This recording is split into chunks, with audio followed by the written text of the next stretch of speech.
Welcome dear rockets, कैसे हो आप सभी? बहुत बढ़िया। देखो, आज मैंने घर में छानबीन कर रहा था, तो छानबीन क्या सफाई कर रहा था, तो मुझे अपना सबसे पुराना माइक मिल गया। मैंने सोचा आज की वीडियो से रिकॉर्ड करता हूं, तो थोड़ा एडजस्ट कर लेना आप। तो आज हम देखने वाले हैं लॉस्ट इन अपोक्लिप्टो, कि ये लोग किसी चीज से बचकर भाग रहे हो। इन लोगों के साथ एक 12 साल की बच्ची भी होती है। बाकी ये लोग एक फैक्ट्री जैसी जगह के बाहर पहुंचते हैं, जिसका दरवाजा बंद होता है। ये लोग दरवाजे को पीट कर उसे सुनने के लिए कहते हैं। मतलब इन्हें लगता है कि अंदर कोई है, लेकिन कोई भी इनकी आवाज को नहीं सुन रहा होता है। और इस पॉइंट पर दोस्तों हमको यह पता चल जाता है कि ये सभी असल में जॉम्बीज से बचने की कोशिश कर रहे हैं, क्योंकि शहर में एक अनजान वायरस की वजह से जॉम्बीज आउटब्रेक हो गया है। और उन्हीं से बचने के लिए ये लोग अब अंदर जाना चाहते हैं, पर ये सभी देखते हैं कि दरवाजे पर कैमरा लगा हुआ है। उसके जरिए भी ये लोग अंदर बैठे लोगों से दरवाजा खोलने की विनती करते हैं। और तब हमें दिखाया जाता है कि अंदर 2 लोग इनको देख रहे हैं, जो कि अपने बॉस ग्रेग से बताते हैं कि सर दरवाजे पर कोई है। उन्हें देख दरवाजा खोलने को ग्रेग मना कर देता है। इसी बीच बाहर इनकी आवाज से अट्रैक्ट होकर चारों तरफ से जॉम्बीज इनकी तरफ आ रहे होते हैं। अब और कोई रास्ता न पाकर ये सभी अपने अपने हथियार के साथ जॉम्बीज का सामना करने के लिए तैयार हो जाते हैं। तभी अचानक से फैक्ट्री का दरवाजा खुलता है और ये सभी जल्दी से अंदर चले जाते हैं। अंदर आकर ये लोग ग्रेग के आदमियों को देखते हैं, जो कि जल्दी से दरवाजे को बंद करने के बाद इनमें से जैक नाम के आदमी को करंट देकर बेहोश कर देते हैं।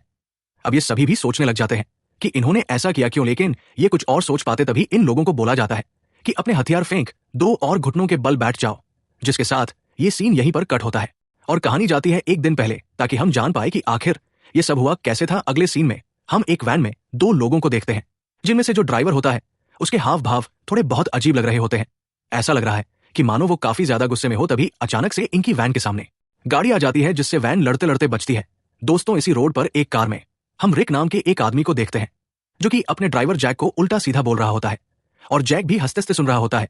रिक अक्सर ही जैक के साथ ऐसा मजाक करता है, इसलिए जैक को ज्यादा बुरा नहीं लगता। फिलहाल मुद्दे की बात तो यह है कि रिक आज डायरेक्टर वू और हेड मास्टर हेलन के साथ लंच करने वाला था, वो भी एक होटल में। इसलिए वो जैक के साथ उस होटल के पार्किंग एरिया में पहुंच जाता है। अब इस होटल में एक लिफ्ट भी होती है, तो रिक उसमें चला जाता है और वो जैक से कहता है कि एक काम करो, जब तक मैं नीचे आता हूं तब तक तुम पार्किंग में रहोगे, समझ गए? इस बात को जैक खुशी खुशी मान लेता है। इसी पार्किंग एरिया में हम उसी वैन को भी आते हुए देखते हैं। दोस्तों, तभी जैक देखता है कि एक लड़की अपना क्रेडिट कार्ड गिरा आते हुए जा रही है, तो वो उसको कार्ड के बारे में बता देता है और इस लड़के का नाम होता है सिंडी। अब सिंडी को देखते जैक दंग रह जाता है। वो सिंडी से कहता है कि अरे आप तो टीवी में आती है ना, मैंने आपको कई बार देखा है। सिंडी भी हंसते हुए कहती है कि हाँ मैं वही हूं, तो क्या तुम होटल में मेरा पीछा करते करते यहां पहुंचे हो? जैक ना में जवाब देता है और सिंडी से कहता है कि मैं आपका पीछा नहीं कर रहा हूं। सिंडी चली जाती है और सिंडी के जाने के बाद जैक काउंटर पर जाकर मैनेजर से होटल के वाईफाई की पासवर्ड मांगता है, क्योंकि उसे पार्किंग एरिया में लंबा समय बिताना था ना, तो इंटरनेट की जरूरत तो पड़ेगी। लेकिन लेन मैनेजर जैक को पासवर्ड देने से मना कर देता है। ये देखकर वहां पर सिंडी आकर मैनेजर से कहती है कि अरे इनको पासवर्ड दे दो आप, ये मेरे साथ है। उसके इतना कहती मैनेजर जैक को पासवर्ड लिखकर दे देता है। सिंडी को जैक थैंक यू बोलता है और वैसे ही हंसते हुए वो चली जाती है। इसी बीच बाहर से कोई शोर आने लग जाता है, लेकिन इससे पहले जैक समझ पाता कि क्या हो रहा है, तभी अचानक से उसका फोन बजता है और उससे रिक कहता है कि गाड़ी में जो बटल्स रखी हुई है उनको लेकर जल्दी से ऊपर आ जाओ। फिर अपने बॉस का ऑर्डर सुनते ही वो बटल्स लेने के लिए पार्किंग एरिया में जाता है, जहां उसी वैन में हम कुछ हरकत करते हुए देखते हैं, जिसको जैक तो नहीं देख पाता, और वो बटल्स को लेकर लिफ्ट में चढ़ जाता है। इसी लिफ्ट में जैक की मुलाकात माइकल से होती है, जो कि जैक का कॉलेज फ्रेंड भी होता है। और तब जब जैक कॉलेज में था तो कॉलेज उसने किसी कारण की वजह से छोड़ दिया था, और ये दोनों दोस्त आज 5 साल के बाद मिले होते हैं। दोस्तों, जो कि एक दूसरे को देखकर काफी खुश भी होते हैं। दोनों एक दूसरे के बारे में पूछते हैं कि तू क्या कर रहा है, तू क्या कर रहा है? तो उनकी बातों से हमको पता चलता है कि माइकल असल में शादीशुदा है और उसका एक बच्चा भी है। लिफ्ट जल्दी से ऊपर पहुंच जाती है, जहां पर एक जैक से वो बॉटल्स लेकर उसको जाने के लिए कह देता है। अब क्योंकि माइकल एक रिपोर्टर था और वो भी इस खास लंच में शामिल होने वाला था, तो रेक उसे अपने साथ लेकर चला जाता है। इसी बीच वापस नीचे जाते वक्त जैक के साथ लिफ्ट में 2 गार्ड्स चढ़ते हैं, जो कि 18th फ्लोर पर उतरते हैं। असल में कुछ लोगों की शिकायत आई थी कि वो सभी को डिस्टर्ब करने के साथ अजीब हरकतें कर रहे हैं। तभी इनमें से एक गार्ड को एक कमरे से निकलकर कोई जॉम्बी मार देता है। मतलब ये जॉम्बी वायरस इस होटल के लोगों में उस वैन ड्राइवर की वजह से फैला था। अब अपने दोस्तों की मौत को देखकर दूसरा गार्ड वहां देखने के लिए चला जाता है कि क्या हो रहा है। तभी उस पर भी एक जॉम्बी अटैक कर देता है। जाहिर है वो भी बच नहीं पाया होगा। दूसरी ओर हम देखते हैं कि डायरेक्टर वो के साथ माइकल, सिंडी, हेलन और रिक लंच कर रहे होते हैं। बात करें हेलन की, तो वो एक स्कूल के हेडमास्टर है, सिंडी एक टीवी न्यूज एंकर, माइकल भी एक रिपोर्टर है और सिंडी के साथ ही काम करता है। रही बात डायरेक्टर वू की, तो वो लैंड ब्यूरो डायरेक्टर है। असल में रिक यहाँ पर डायरेक्टर वू से स्कूल के सिलसिले में बात करने के लिए आया होता है। वो नहीं चाहता कि हेलन के स्कूल को कहीं और शिफ्ट किया जाए, जिसे डायरेक्टर वो रिलोकेट कर रहे हैं। और वैसे भी रिक स्कूल का ट्रस्ट है, तो इस स्कूल से उसको काफी प्रॉफिट भी होता है, जो कि अगर वहां से हटा दिया गया तो रिक के लिए अच्छा नहीं होगा। इसी सिलस में वो बात करने के लिए यहाँ पर आया हुआ है। उधर पूरे रेस्टोरेंट में सभी लोग जॉम्बीज बन चुके होते हैं और एक दूसरे पर हमला कर रहे होते हैं, जिनमें से कुछ लोगों को नीचे पार्किंग में बैठा जैक भी देख लेता है। इधर रिक डायरेक्टर वू से बात करने की कोशिश करता है। तभी वहां पर डायरेक्टर वू का एक ड्राइवर भागते हुए आता है और सभी से बताता है कि इस होटल के लोगों को पता नहीं क्या हो गया है, वो एक दूसरे को काट खा रहे हैं, उनमें से किसी ने मुझे भी काट दिया है। अब उसकी बात का ये सभी लोग विश्वास नहीं करते। तभी वो ड्राइवर भी इफेक्टेड होने की वजह से जॉम्बी में बदल जाता है और वो जॉम्बी बनते ही डायरेक्टर वो के 2 असिस्टेंट पर हमला करके उनको काट लेता है। यहाँ पहले सिंडी, फिर माइकल उस जॉम्बी के सर पर मारकर उसे बेहोश कर देते हैं। लेकिन उसने 2 लोगों को काटा था तो वो भी अब जॉम्बी बनकर इन पर हमला कर देते हैं। अब रिक तुरंत जैक को फोन करता है और जैक से कहता है कि जल्दी गाड़ी की डिक्की में एक लोहे का बेसबॉल बैट रखा हुआ है, उसको लेकर जल्दी आ जाओ इधर जॉम्बीज। आउटब्रेक के बारे में जैक को जैसे ही पता लगता है तो वो बेसबॉल बैट के साथ किसी तरह छिप छपते इन लोगों के पास पहुंच जाता है, जहां पर वो दोनों जॉम्बीज सभी को काटने की कोशिश कर रहे होते हैं। उन जॉम्बीज में से एक को पहले जैक बैट के जरिए मार देता है और फिर दूसरे को रिक और माइकल मार देते हैं। बाहर से और भी बहुत सारे जॉम्बीज अंदर घुसने की कोशिश कर रहे होते हैं, तो ये लोग दरवाजा लॉक करके उसके सामने सोफा लगा देते हैं ताकि वो अंदर ना आ पाए। जल्दी रात हो जाती है और सभी ये सोच रहे होते हैं कि आखिर यहां से बाहर कैसे निकला जाए। इसी बीच जैक और माइकल की बीच की बातों से पता चलता है कि जैक माइकल के साथ ही कॉलेज में था, लेकिन अचानक से उसकी मां की तबीयत खराब हो गई और उसने ना चाहते हुए भी कॉलेज छोड़ा। हालांकि माइकल ने उसकी पैसों से मदद करने की कोशिश की थी, पर जैक ने वो पैसे नहीं लिए क्योंकि वो जानता था कि मैं ये वापस नहीं कर पाऊंगा। इसीलिए इसके बाद जैक सिंडी से बात करने जाता है और उसे बताता है कि मेरी माँ तुम्हारी बहुत बड़ी फैन है। सिंडी भी कहते देती है, एक काम करना, ये सब खत्म हो जाए तो तुम अपनी माँ को मुझसे जरूर मिलाना। इसी दौरान इन दोनों की बातों के बीच रिक बोल पड़ता है। वो सिंडी और जैक को तुरंत मारता है। फिर वो कहता है कि हम कब तक यहाँ पर बैठे रहेंगे, ऐसा है जैक तुम बाहर जाओ और देखो कोई इंसान जिंदा भी है जो हमारी मदद कर पाए। अब पता नहीं क्यों ऐसी सिचुएशन में भी जैक रिक की बात मान रहा है, जबकि मौत सर पर है। मगर माइकल जैक को जाने से रोक देता है और खुद बाहर जाकर देखने का फैसला करता है। ये होती है दोस्ती। वो जाने से पहले जैक को अपनी पत्नी और बच्चे की फोटो देते हुए कहता है, अगर मैं वापस नहीं आया भाई तो इनको ढूंढकर इनका ख्याल रखना। इतना कहकर वो चला जाता है, लेकिन माइकल को आने में काफी देर हो गई थी। अब ये लोग अगर यहाँ पर रुकते हैं तो खाने और पानी की कमी की वजह से मारे जाएंगे। तो इस पॉइंट पर डायरेक्टर वो एक सेफ मिलिट्री बेस के बारे में बताता है जिसका एड्रेस उसके लैपटॉप में है, लेकिन वो लैपटॉप उसके होटल रूम में है जो कि 100वीं मंजिल पर है। तो ये लोग फैसला करते हैं कि पहले डायरेक्टर वो के कमरे में जाएं, वहां से लैपटॉप निकालें, उसमें से वो एड्रेस निकाले, तभी बाहर जाने का फैसला किया जाएगा। इन्हें यह भी पता है कि जॉम्बीज आवाज की तरफ अट्रैक्ट हो रहे हैं, इसलिए ये बिना आवाज किए सीढ़ियां उतरने की कोशिश कर रहे होते हैं। तभी अचानक से रिक थोड़ा सा आवाज कर देता है और इस आवाज को सुनकर जॉम्बीज इन पर हमला कर देते हैं, जिनसे सभी मिलकर पूरी जान से लड़ते हैं। किसी तरह ये लोग डायरेक्टर के कमरे में जॉम्बीज को मारते हुए पहुंच जाते हैं, जहां पर लैपटॉप में एड्रेस देखने के बाद डायरेक्टर उस लैपटॉप को तोड़ देता है। वो कहता है कि जंगल का नियम मैं भी जानता हूं, अब उस बेस का एड्रेस मेरे दिमाग में है, तो तुम लोग ये कोशिश करना कि मुझे कुछ ना हो, तभी तुम मेरे साथ वहां पर सेफ पहुंच पाओगे। खतरनाक है यार। ये भी अब इनके पास जा रही क्या था। डायरेक्टर को बचाते हुए ये लोग पार्किंग की तरफ बढ़ जाते हैं, जहां इनका सामना और भी कई सारे जॉम्बीज से होता है।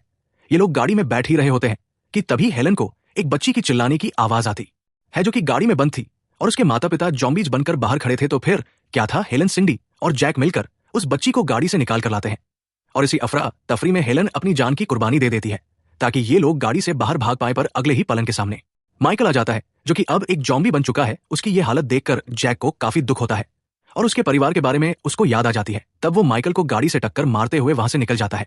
इसी के साथ कहानी आती है प्रेजेंट में, जहां पर हम जैक को ग्रेग के सामने होश में आते हुए देखते हैं। दोस्तों, जो बच्चे इनके साथ है उसका नाम सोफी होता है, मैं आपको बताना भूल गया था। तो अब डायरेक्टर वो ग्रेग को जानता था, तो वो सभी को खाना और रहने की जगह देने के लिए तैयार हो जाता है। डायरेक्टर कहता है कि हम सुबह होते यहां से निकल जाएंगे। ग्रेग इसके बाद इन लोगों को अपने कुछ एम्प्लॉय को दिखाता है जिन्हें उसने एक जगह पर कैद किया हुआ था, क्योंकि वो सभी जॉम्बीज में बदल चुके थे।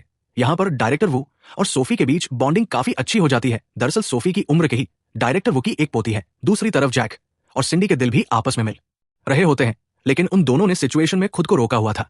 दोनों ने ही अपने दिल की बात अपने दिल के अंदर ही छुपा कर रखी हुई थी और अब ये सारी चीजें सभी के लिए बदलने वाली थी, क्योंकि रात में सबके सो जाने के बाद रेक जाकर ग्रैग से मिलता है और उसे बता देता है कि हम सभी किसी मिलिट्री बेस पर जाने वाले हैं जिसका एड्रेस सिर्फ वो को पता है। तो बस फिर क्या था, सभी को उठाकर ग्रेग के आदमी उसके पास लेकर आते हैं और सभी को बांध देते हैं। दरअसल ग्रेग की सोफी पर बुरी नजर होती है, तो वो उसे अपने साथ अपने कमरे में लेकर चला जाता है। साथ ही वो अपने एक आदमी को ऑर्डर देता है कि तुम डायरेक्टर वू को टॉर्चर करो ताकि वो मिलिट्री बेस का एड्रेस बता पाए। यहाँ रिक ने ऐसा इसीलिए किया क्योंकि वो इन सभी लोगों से चिढ़ा हुआ था। अब जब ग्रेग सोफी को कमरे में लेकर जाता है तो वहां मौका देखकर सोफी उसके सर पर लैम्प से वार करके भाग जाती है। लैम्प से सर पर चोट लगने के कारण ग्रेग बेहोश हो जाता है। बाहर भागकर सोफी यहाँ के कंट्रोल रूम में पहुंच जाती है, जहां पर कई सारे बटन्स लगे हुए थे, तो सोफी उनको यूं ही दबाने लग जाती है। अब इस बटन को दबाने की वजह से वहां के लाइट्स चलने और बुझने लग जाते हैं। जैक और संडी भी आजाद हो जाते हैं और मौका देखकर डायरेक्टर वो भी अपने हाथ को खोलने के बाद एक गुंडे को मारकर भाग जाता है। अब ये बटन्स दबाने वाला काम तो सोफी ने सही किया था, मगर उसने सिर्फ एक बटन गलत दबा दिया था, जिससे वो ढेर सारे जॉम्बीज जिन्हें ग्रेग ने एक जगह पर कैद किया था, वहां का दरवाजा खुल जाता है और वो सभी आजाद हो जाते हैं। ये जॉम्बीज ग्रह के गुंडों के साथ रिक पर भी हमला करने लग जाते हैं। अब रिक यहाँ बड़ी ही चालाकी के साथ भागकर दरवाजे को बंद कर लेता है, जिससे ग्रेग के लोग उन जॉम्बीज के साथ वही फंस जाते हैं। इधर जैक और सिंडी भी जॉम्बी से लड़ रहे होते हैं। दोनों अलग अलग होकर सोफी को ढूंढते जाते हैं, लेकिन सोफी यहाँ इस तरफ डायरेक्टर वू को मिल जाती है। डायरेक्टर वो हर तरफ आ रहे जॉम्बी से बचते हुए सोफी को लेकर भागता रहता है और इन दोनों पर सिंडी की नजर पड़ जाती है, जो कि ऊपर की तरफ खड़ी थी।